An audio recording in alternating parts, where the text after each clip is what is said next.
Hi, everyone, and welcome to a new episode of Mind the Gap podcast. My name is Dima, and I'm the today's episode host. And today in the studio with me is Dr. Yusuf Alshafi, a dentist from the UK with special interest and practice limited to dental implants. Welcome, Yusuf. Thank you. Thank you, Dima. Yusuf, today the topic will be immediate implants. So I know that your practice is limited to dental implants only, and immediate implants take a big part of what you're doing day by day. But before we jump into the topic, I wanted to ask a little bit about yourself, about your journey, and how did you end up being where you are from probably whenever you started your training in dentistry and being a dentist, having a special interest just in implants. Yeah, so I guess a lot of it comes down to being at the right place at the right time. Maybe not a lot of it, but some of it is obviously luck. But I also had a very keen interest for oral surgery, even as an undergraduate. And once I qualified, I went into hospital. So I did a year in Guy's doing oral surgery. So this is not like max fax. This is just dental alveolar oral surgery. Some people may argue the easy part, but it was more the day-to-day kind of oral surgery you'd see in a dental practice. Complex extractions, mucus seal removals, that kind of thing. And I just found I really, really enjoyed it. Wanted to go into it a bit further. But then I thought, you know what, let me try general practice because my VT was in community. And then I did a hospital job. I just felt, well, I haven't done any general practice. Went into general practice. The little bit of luck came in there where I think I was just in the right area. The patients I had were much older, lots of failing teeth. And, at the time, I had to explain what an implant was. I had to tell them this was in 2009, 2010. How did you get in touch with the implants? Was it in the hospital environment? No, we had very little. We were so in undergraduate we were told what implants were. We had very, very little exposure to any kind of implant teaching.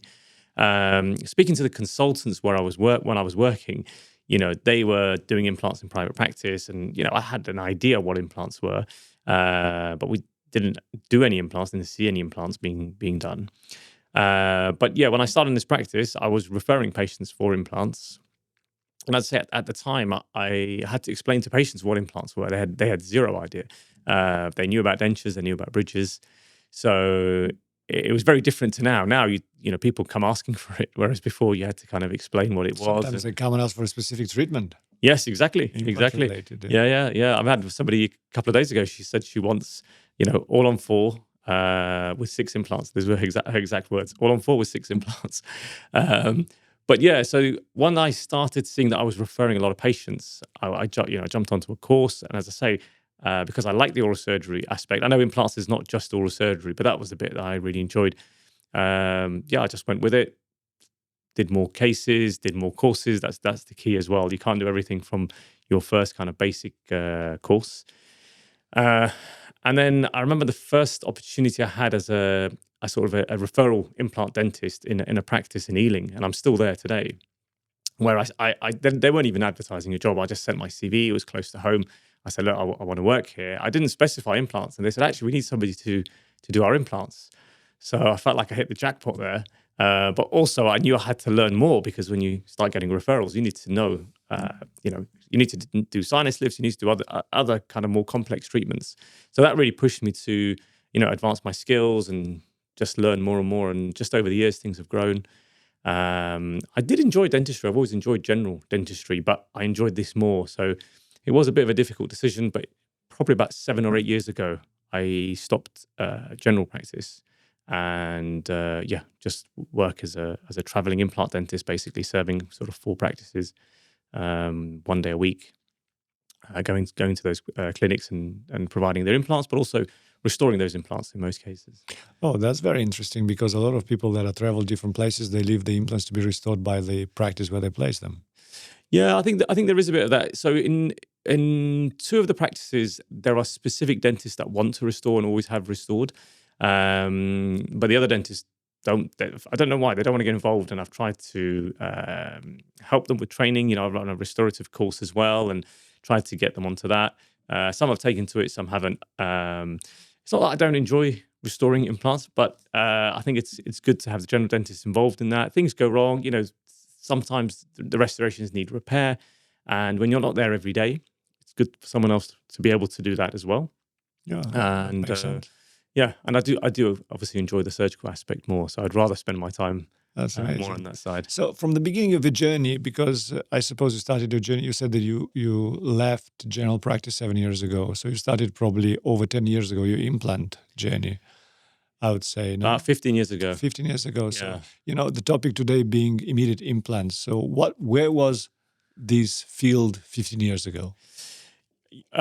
It was there. I mean, look back at the literature now, we know it was there, but I didn't know much about it. And, when I first started doing implants, it was a case of extract the tooth, let it heal for 3 months, sometimes 6 months, graft the socket and all that, and then come back and plan to place the implant without a CBCT in those days. Um, and then, as I said earlier, during that kind of trying to advance my skills and go on more courses, I actually went on an advanced course that covered sinus lifts and immediates. So my interest was the sinus lifts, and just so happened to learn immediates. And I thought, okay, my only kind of thinking was, okay, this is just going to make things quicker. We can get to the final result quicker. And only when I started to then, again, with further training, go on to immediate loading or custom healing abutments and trying to actually maintain everything that the patient You already just realize has. it's also a better clinical solution. Yeah, you're getting much better results. You're getting amazing papilla, you're getting amazing soft tissue healing. You're not, and actually, I wouldn't say it's easy, but it's much easier than trying to rebuild it and rebuild the bone and rebuild the soft tissue. You just maintain what the patient already has. So do you think the trajectory from where it started, immediate implants, with a lot of people adopting it just because it was a quicker solution for their patients, it ended up actually morphing into a current where immediate implants is the better and scientifically backed solution for the patients? Yeah, I think so, but I think still it gets. I think we're moving away from it, but I still think it gets a bit of a bad rep with some clinicians still not doing it, not offering it as a solution. This is Maybe actually also the topic, because we know right now, if you delve into the literature, everything points that immediate implants in the selected cases is always the right thing to do. But yeah. still there is resistance. So where do you think is now the market? Are we longer up this road in adopting immediate yeah. implants as a common Yeah, technique? I think so. I think so, but maybe that's just the people I You base myself interact with. Yeah, but I think so. But there are certain implant designs that just don't lend themselves to it and shouldn't be used for immediate. I think a lot more of the companies are moving towards that now and have a different implant kind of design that allows for that initial primary stability. And there's other things even with the connection. Some implants should not be used for immediates. Because of the connection, it doesn't the- have proper sealing. Exactly, the connection. I mean, like, for example, if you've got an unstable implant connection, you can't place that subosseous. And when you're doing immediate extraction, you want to place it subosseous, so you'll end up with bone loss. So you have to understand your implant design, your implant, not just how aggressive or how active or how big the threads are, because that's part of it, but also the connection is understanding, do you have the right connection for immediates? And again, it's something that I never understood initially. And just over the years, as you go to more conferences and go to more courses and learn more, you realize what the differences are. And it's not like to say the other implants don't work. They just don't work in that situation and need to be used in the way that they've been designed to be used. But we can see a general trend, not only from the dentist adopting, but also from the company moving from their previous designs to new designs that will sort of fulfill this need, because the market will always push towards faster treatments, and that's not the companies, that's not the dentists, that the patients, that they require faster solutions. And when someone else is doing that, and then the patient comes to you and says, "Well, I know this can be done in a much quicker time," and then you don't know how to do it, you're forced to do it. You don't know how to do it. You do it wrong. Things don't go well, and I think that's a lot of it. Some dentists still put off by it, even though they have the tools now, they have the correct implants, but they just still refuse because of a bad experience. Now, sometimes implants fail in the immediate sites, but they also fail when we do them in a healed site. It doesn't mean we stop doing, don't stop doing implants, right? We just have to make sure that we're firstly selecting the correct case. And it's not limited. The majority, and I mean, the majority of my work now, say about 90% of the implants I place are immediate Oh, implants. really? Oh, Oh, that's yeah. a high number. Yeah. Why is that? I mean, you don't have patients that come edentulous and... Yeah, sorry, as in the ones that come with teeth. Obviously, if they're edentulous, they're edentulous. But the ones that come in with teeth, the majority I would place immediately. Yes. There are certain things, like, for example, if they've got active infection, if there's pus, I would prefer to extract, let that heal. But then again, there is other technology, as we've learned in the recent Yes. Past, about the lasers. Lasers, exactly, yeah, to clean out the sockets and ensure that... How do you feel about that one?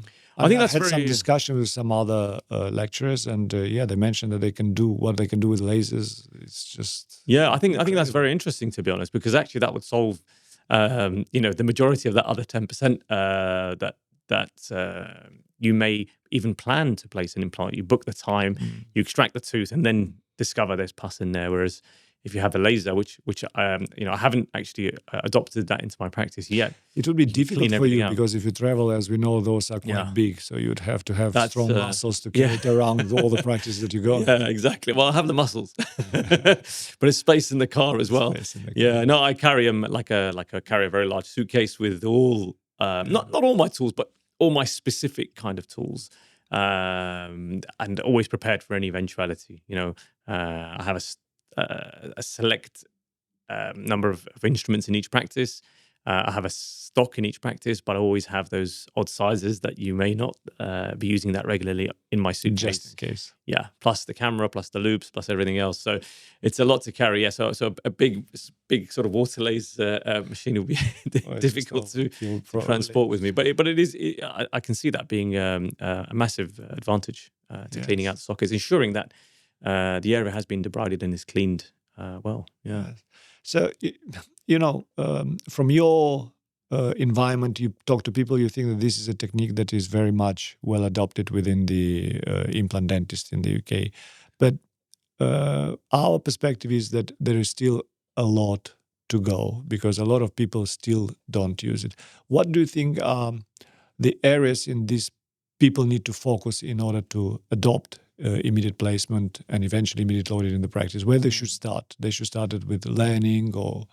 Yeah, 100%. I mean, I'll give you an example. So I started doing immediates after this course, my sinus lift course that covered immediates, right? But I was doing it in single rooted teeth. And again, the reason I was doing it was just to kind of get through the treatment more quickly. Okay, try to fulfill the patient's need where possible. And everything was going okay. And then you go to molar teeth. You think, okay, well, why don't I do on a molar tooth? And I always thought, well, it's a molar tooth. They can wait. They're not in a rush to really, get it sorted. But still, I can get it done in 3 months rather than 6. And you start pushing the boat out a little bit and you start experimenting. And I'll hold my hands up. I started doing this without the correct knowledge and the correct tools. And some worked and some didn't. And I had more failures than I would like. Failures are very costly in your terms of your time. Obviously implant companies replace the implant. That's fine, but actually your time in terms of doing the treatment again, removing it, explaining to the patient why it's failed and trying to work back from that, and then adding more time to the overall treatment. So I stopped doing immediates on molars for a long time, probably a couple of years. And then I was on a course with Thomas Linkevicius. Yeah. And he said something very interesting. He said, he was talking about molar teeth. He said, who has a patient that has had a molar implant and remembers them every time they have a meal and they get the food stuck in between? And I've always just told patients that we're doing a molar, you got one implant rather than 2 or 3 roots. So we're going to have this transition. You're going to lose papilla. And yeah, I give them a heads up. They're going to get food trap in there. So I started to think, yeah, that's a good point. Is there a way around this? Can we prevent this? And yes, obviously you can do soft tissue grafting and you can do other things and you can, but learning from him how an immediate molar can help to prevent that, that was a big deal for me. But still, I didn't know how to do it. So further down, he taught us how to do it. And I think the biggest mistake I was making is I was treating it like a single rooted tooth in the sense that I get the implant in, I get my primary stability, I graft the jump gap or the sockets. Okay. With a single rooted tooth, I was putting a healing abutment on. Okay, which I wouldn't do now. Just a stock healing abutment, and I would get away with it with single rooted teeth because the socket's small. And with a molar, You despite the need to fact, shape it. yeah, you've got large healing abutments, but it's not always in the center. You're always going to have essentially a Gaps. space, and either your food gets stuck in there or the graft leaks out. And they didn't all fail. I did, a fair few did work, but just a lot more failed than I would like for me to deal with those problems. And actually making, for example, a custom healing abutment, which I do now on even single-rooted teeth, because then I started to see the other benefits. It wasn't just about quick treatment. It was about maintaining the socket. You can't maintain the socket if you use something from the drawer. You have to customize it. So I started to do, anteriorly a lot more immediate loading cases. Okay, so temporary crowns out of occlusion, but temporary crowns, patients love it because they get a tooth. It's not, you're not having a It's just a removable. game changer for the patient Oh to yeah, come in without a 100%. tooth and coming out with an implant and a crown. Yeah, yeah, and the biggest thing is your final result is much better. Patients with high smile lines, you're maintaining the papilla, you're maintaining soft tissue. You talked about like the research with immediate implants now showing very similar success rates, right? To healed sites, 98% plus in both. But actually, the other side of it is immediate implants have higher pink aesthetic scores as well. So it's not just, oh yeah, they're the same now, so we should do it. It's like, well, they're actually a lot better in so many other ways. Very steady because you're preserving the tissues. Yeah. Otherwise, you have to, if you're doing delayed, you have to deal also with all the resorption. Exactly. And rebuilding and then placing the implant. Yeah, and it never quite works as well in terms of the final result.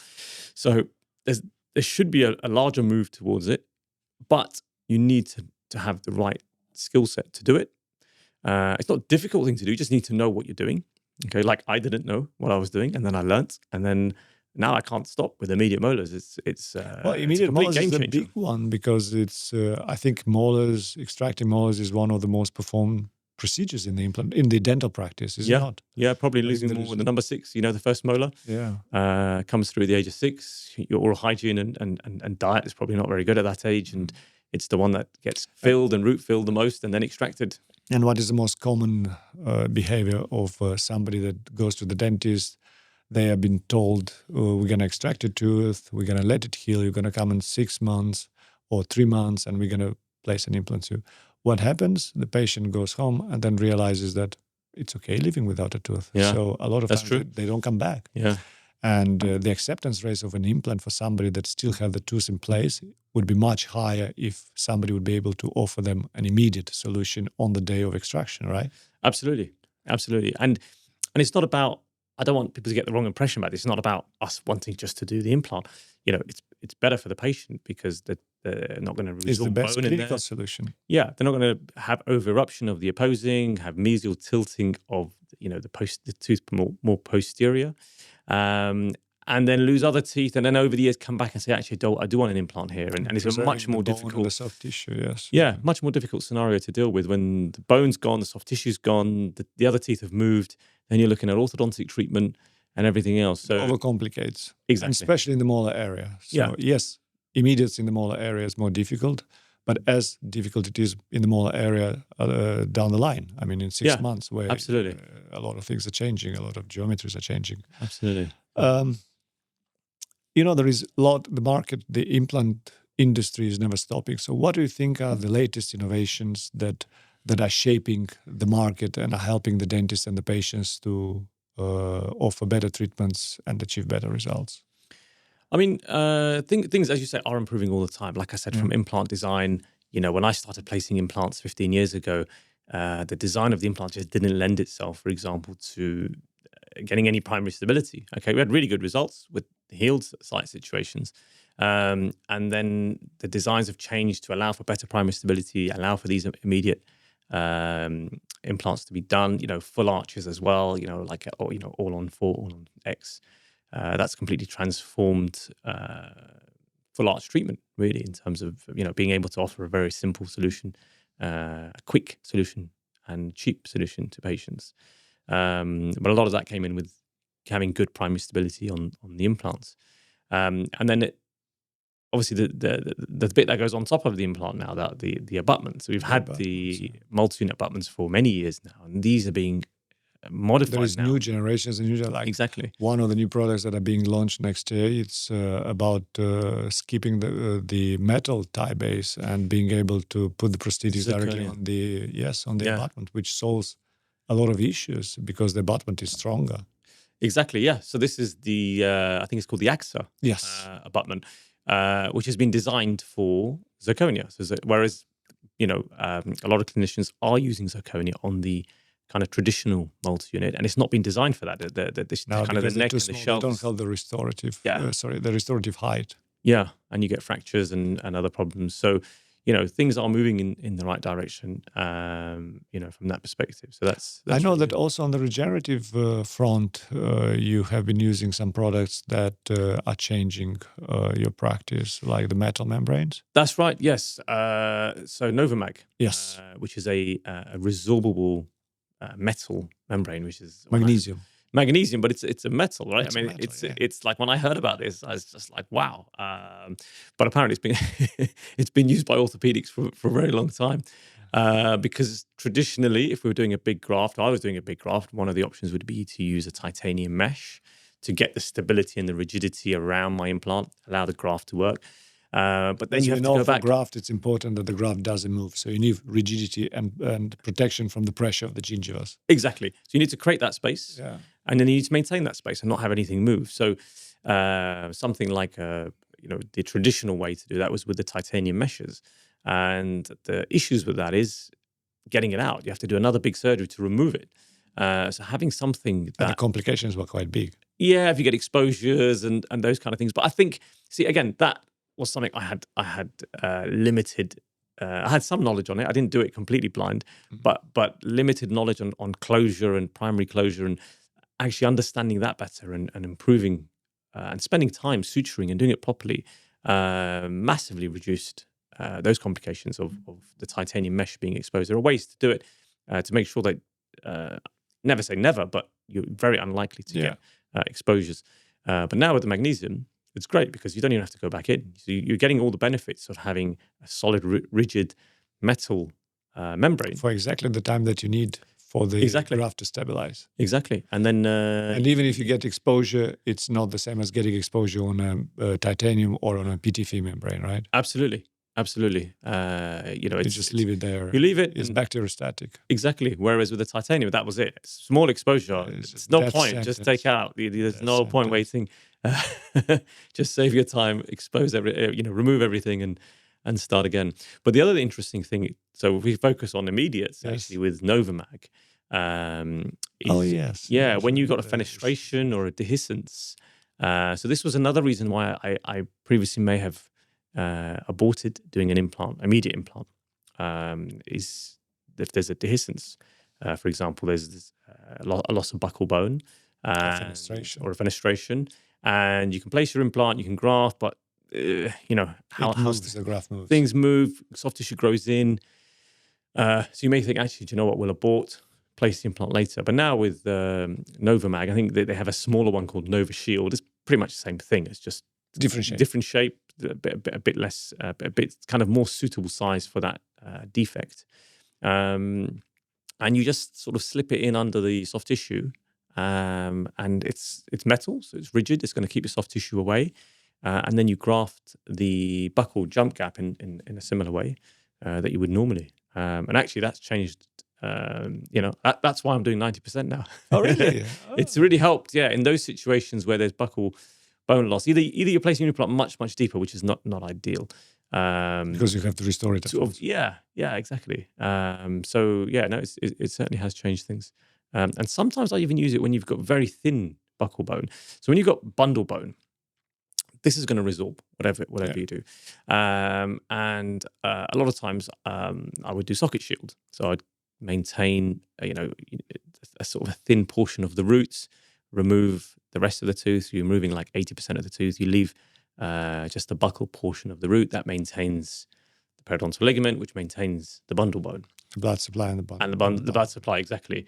And that way, I mean, this is kind of going off topic, but socket shield is kind of part of immediate implants, I guess. Yes, it's a big part. And yeah, that produced fantastic results. Yes. And I still do socket shield. But let's just say it's more technique sensitive. A lot more technique sensitive, a lot more time consuming. So I have been trialing now with in less aesthetic areas, in premolar areas, just using the Novamag, where I've got just bundle bone. I know this is going to resorb, and I would put that in. I don't remove the bundle bone, but we'll know it will resorb. So I sort of put that in between the bundle bone and the soft tissue to allow me to graft. So I know that once the bundle bone resorbs, there's still something else kind of there. And so far, so good. I've been getting good results with it. But again, I've so far only used it in premolar areas where the aesthetic kind of concern is less in sort of. I think that's a good strategy whenever you start. So even if you're a beginner starting with immediate implants, do you think there is a specific strategy that people have to follow, especially those that are new to immediate placement?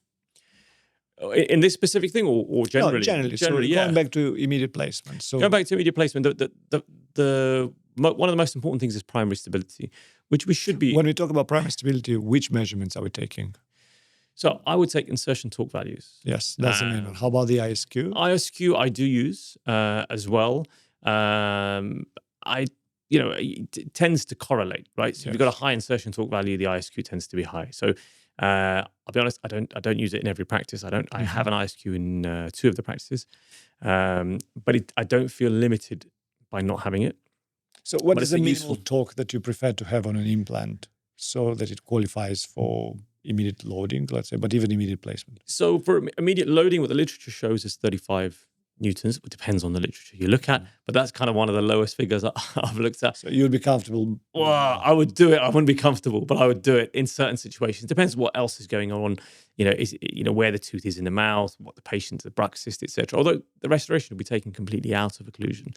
I aim for 50. I aim for 50 plus, but sometimes, I use osseodensification burrs to compact, and I use the Eneridge implant, which tends to get very, very good primary stability. It's rare that I've not been able to load. That is understandable. Rare. You're saying that in the past you would have an implant that just were not, designed for that. Even in a healed site where essentially your implant is going completely in bone, if the implant's not designed to give you primary stability, you'd have to undersize and it's still spinning. It's still spinning. Whereas with a tapered implant, and this is one of the key things with immediates, is the implants have to be tapered. The thread design has to lend itself to have that primary stability. It should be a conical connection, internal conical connection. Oh, you mentioned that, yes. Yeah, and the tighter that cone angle, the more stable the connection, which is better for the stability of the bone, because we're placing subcrestal. We need to think about when we're placing it that we're having at least 4 millimeters of soft tissue height. So the head of the implant needs to be subcrestal, but also we need to then see where our gingival margin will be. And you have to have 4 millimeters to that gingival margin. 4 millimeters. So if your gingiva is 2 millimeters, then you have to place it 2 millimeter sub. Yeah, 2 millimeters deeper than that to have a and total. If your gingiva is 1, you have to place it 3. So obviously at 3 millimeter deep, you have to make sure that you've got a good connection. Otherwise, you're going to lose all those 3 millimeters. Absolutely. And some implant designs are made to be placed at the crest or even supracrestal. For example, external connection implants. Yeah, they favor the prosthetic convenience. Yeah. So it's easier to make restoration, for example, and pacify bigger structures on implants that are external or that they have straight connections and you place them crestally. Absolutely. With implants that have conical connection, it's going to be probably very difficult to passivate something on a very tight connection and placed 3 millimeter under the crest. Yeah. So they just... But there's a solution for that, right? So you place like a multi-unit or an octo-abutment or something. I mean, and this is also something that you do very often, don't you? Yes, yeah, absolutely. I mean, any kind of bridge, let's say implant bridge, 3 units, I wouldn't go direct to... Even with any implant design, you'd still advise going abutment level? Yeah.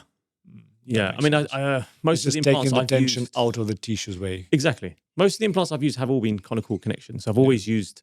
So you don't have experience with straight hex internal connection? I have. I guess it could work. I didn't do many I can't remember, it was many years ago. But why wouldn't you just take the risk out of it, move the connection away from the bone as well, right?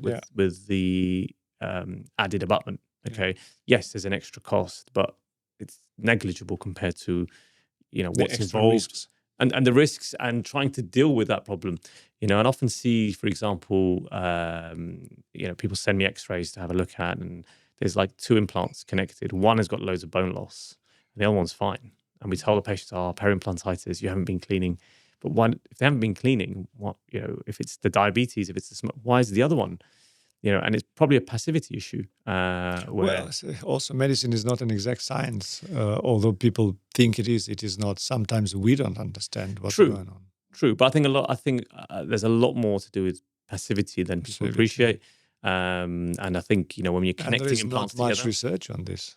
Yeah, that's true.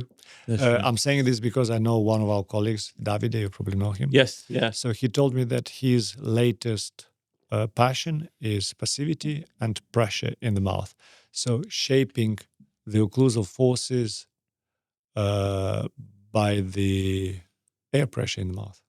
And that depends on the anatomy of the glottis and tongue and stuff. Rocket science. I know some of the stuff is amazing. Even he was getting gingiva to grow back just by altering the pressure from the cheek. Yes. And the recession was kind of rebounding. Oh yes, you've listened to him. Yes. It's fantastic. Yeah. So he's a wizard. Yeah. No, it's fantastic stuff he's doing. So going back to the, I would say if somebody would start today in immediate implants, where should they start? Should they go directly to the anterior aesthetic zone, or it's better to start, for example, with simpler cases? And what are simpler cases? What would be the advice for somebody to really start in it? Yeah, definitely not the aesthetic. Yeah, I mean, anyone who's starting in implants, I don't think should jump straight into immediates. I think you need to sort of find your feet with it. Okay, learn how to place implants in a healed site. It's much easier. Okay, let the bone heal, raise the flap after 3 or 4 months. Have your CT scan, plan where you're going, etc. Once you've done a few of those and you have the confidence and you realize actually this does work, then next step I guess would be immediates. And upper premolars, I think, are probably a nice safe area in most situations. We haven't got a mental foramen to contend with.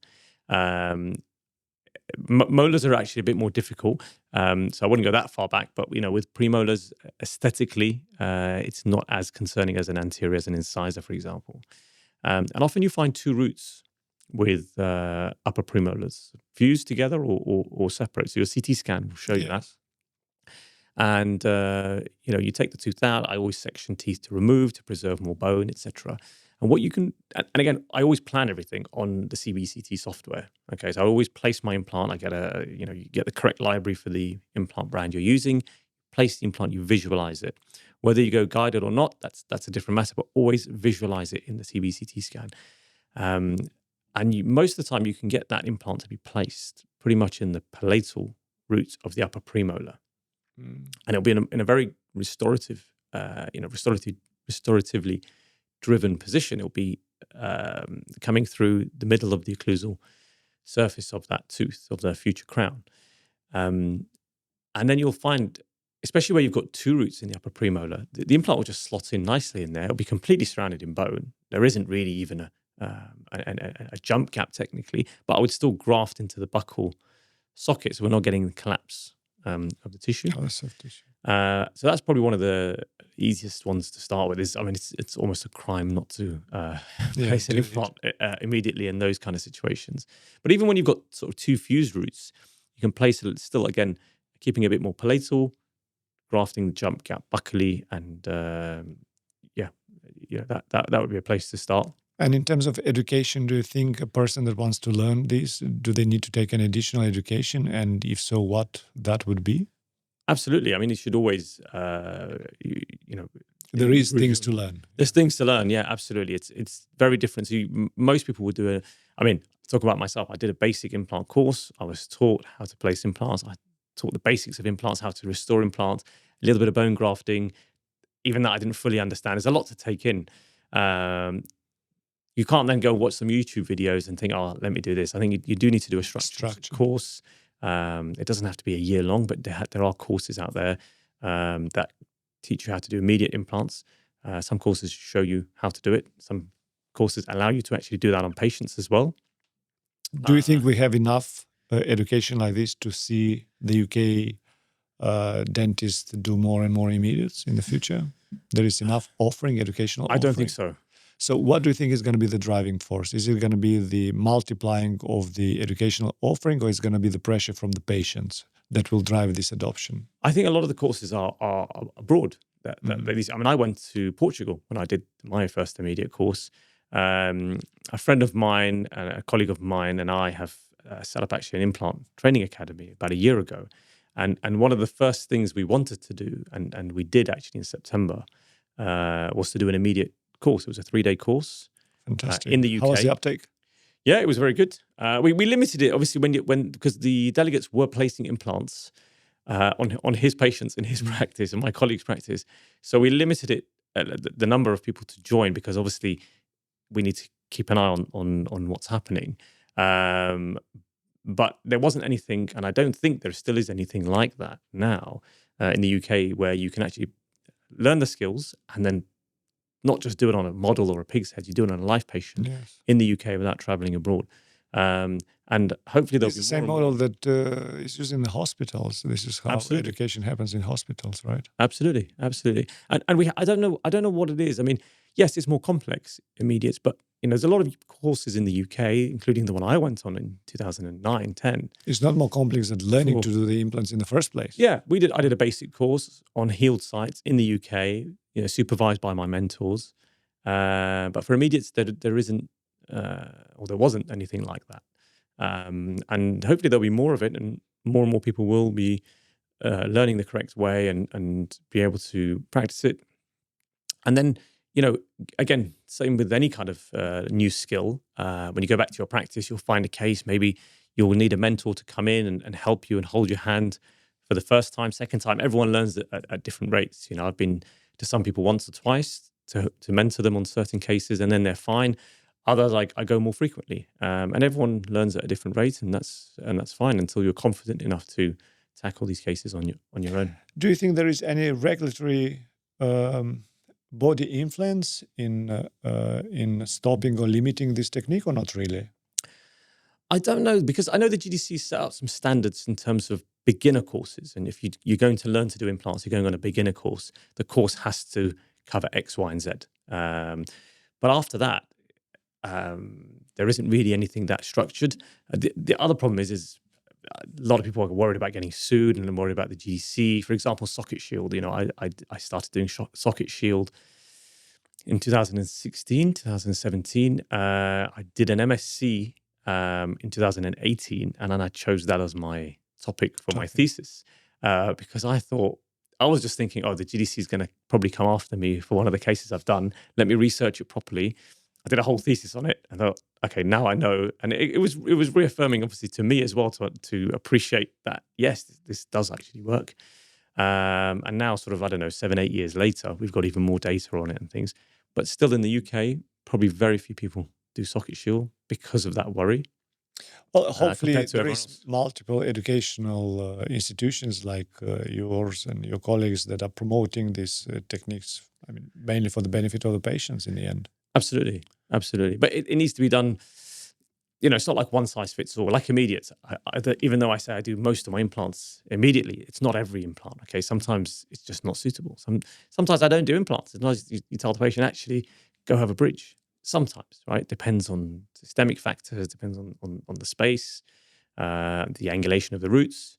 So it's never a one size fits all. So because I think immediates work really well, it doesn't mean it's the only solution, but I think there are massive benefits by doing it that way. So, there is more and more, every year there is a lot of young dentists entering the work market. So they go into the general dentistry, a lot of them probably picking up implant dentistry.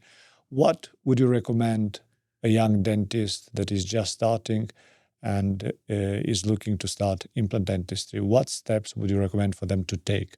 And so to say, to make their journey easier in everything, what they should focus. So let's say they want to offer implant treatment. what should they focus first, second, third, midterm, long term? Good question. So I think initially you need to firstly see, are you in the correct practice to be able to do implants? And I say that because I know people have done courses, gone onto a course, and then realized the demographics of the area they work doesn't lend itself to that particular treatment. So the easiest way to do that is start referring and start restoring. And restoring implants is always the best way to start, because once you start to restore implants, and again, with the right education and knowledge, you can start to restore simple cases. That's a very good advancement to start. And you start to appreciate where the implants are to make your life easier. So if the surgeon that you've referred to has placed the implant in an unfavorable position, as the person restoring, you're going to struggle. And you'll know already what not to do in the future. Exactly. So that's always a good place to start. Once you've restored a few cases, and also means you've referred a few cases, and you think, okay, there's a bit of traction here, which I think nowadays is, most practices will have demand for implants. Then you start on either a basic course, or some people go straight into an MSc, which starts from very basic level, or a diploma level. Depends. I mean, there's so many different courses out there for starting. I would always suggest doing something that has a lot of hands-on experience. Mm-hmm. Doing it on a model is great. First time, you need to do it on a model before you do it on a volunteer patient. They're still a human being. So you want to practice on a model, on a pig's head, whatever. But you still need that real life patient. Even cadaver better than a model, but it's not the same as a live patient. A living, breathing, bleeding patient. Reacting to it. To pain. Yeah. And it's just your mindset's just different when you're treating a live patient. So I would do a course that has basic course, but has enough experience, hands-on to get their confidence up. Yeah, some courses offer 1 implant, for example. Some courses offer 10 implants, and it's not just about the number. Obviously, quality is important, but I think that you need to get some actual physical hands-on experience. That's where I would start.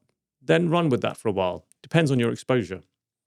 If you're doing 10 a month, great. You need to move to the next level, okay? Because from those 10 a month, you'll know that you won't be able to do some. Some will need larger grafting. Some will need sinus lifting, etc. So you need to move on to those things, or also into immediates. And then move to the specialized, like bone grafting and immediates and full mouth and so on. I mean, actually, what I noticed with immediates is I do far less sinus lifts now. Oh, really? Because, sinus lifts are not easy. They're okay. They're not. They're quite scary for somebody that is just starting. Yeah, absolutely. It wouldn't be something you'd start off with, but I think learning sinus lifts is always you have to. It's always useful. But I definitely do a lot less, because I used to take teeth out, let everything heal, bone shrinks, and then we're in this. We're like 5 millimeters of bone. We've got to do a sinus lift. Yeah. Whereas now we can place a shorter, wider implant sometimes into that interradicular bone. Graft into the sockets of an upper molar and make a custom healing abutment, and you're pretty much done. And it kind of avoids the need for a lateral window sinus lift. You might just need to push in, etc. And then slowly move on to full arch work as well. So I was doing a full arch course, like an introduction to full arch course, and I ran that for a few years. And what I noticed is, some people coming on this course, they don't know how to do immediate implants, single unit. They don't know how to do sinus. So there should be a progression. You have to go through this. You can't jump to that. Yes. Because if you can't do an immediate for a single unit, when you're doing a full arch, you need to know those principles. You need to know, I've got a socket here. How am I going to place my implant into that socket? Utilize the apical bone or more palatal bone. Get your primary stability. Use longer implants, tapered implants. Having just doing it on a single unit first before trying to, run and do it on a full arch. And the same with sinus lifts. Sometimes you do a full arch, you're placing your angled implant in the premolar area, and you're getting a little bit too close to that sinus floor, and the implant drops in. It happens. If you know how to do a sinus lift, you just open a window.